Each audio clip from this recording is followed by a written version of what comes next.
Hey everybody, as promised, I'm back again to give you some details about my trip to Africa this summer. For those of you that are curious, following along for the journey, or supporting me in prayer or in finances, I'm so thankful you're along for the ride. For the first part of my trip, I'm going to be heading to Zambia to do some missions outreach and a conference from May 19th to May 29th. Immediately after that, I will be heading to Rwanda. In 1994, Rwanda experienced a horrific genocide that saw the loss of close to 800,000 lives and impacted many, many more. In the almost 30 years since, they have persevered. They have rebuilt their nation in such an incredible way. And when I was there in 2020, I saw such resilient people. You could see the pain, you could see the trauma of the past, but what I really saw shining through all of it was the love and the joy of the Rwandan people. While I'm in Rwanda, I have the privilege of working alongside Fatherhood Sanctuary, a church that is located in northern Rwanda in Musanze, and they have committed to serve their community. Some of their main objectives are to share the love of Jesus through sharing the gospel. They've committed to serve their community in so many ways.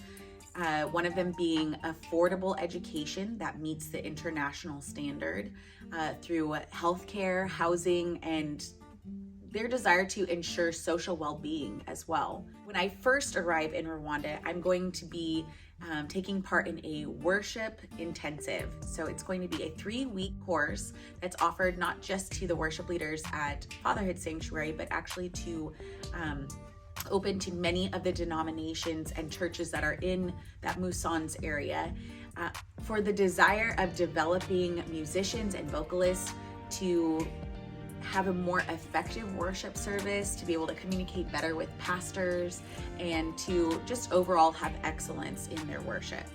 After that, I'll likely be heading to Tanzania to Sunshine Village. That's an orphanage that is really in the shadow of Mount Kilimanjaro. I'll probably be loving on the kids, supporting their team as best as I know how, and just developing further relationship with them. At the end of June, I'll be heading back to Rwanda.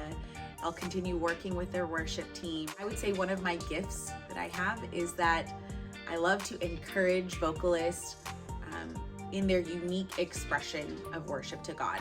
That's something that only as an individual we can bring to God. No one can sing the song that I can sing. No one can sing the song you can sing. So I'll be there encouraging and developing that gift and all that it brings forth in worship to God and the joy that it brings to others as well. I will also have the opportunity to work alongside of their education program. So they have a school called Glorious Academy. It is right now serving preschool, TK, and kindergarten needs. They are building that up, so every year their desire is to continue adding grades, continue adding teachers. And like I mentioned before, the desire is for that to be affordable for Rwandans, but to also meet an incredibly high standard for education. Honestly, I'm sure there will be so many other opportunities while I'm there, but my heart is to reach as many people as possible, to share the love of Jesus, to experience Rwandan culture, what this is like day to day. My desire is to not just be there this summer, but really what this might look like for long-term missions, what it would look like to be in Eastern and Central Africa long-term.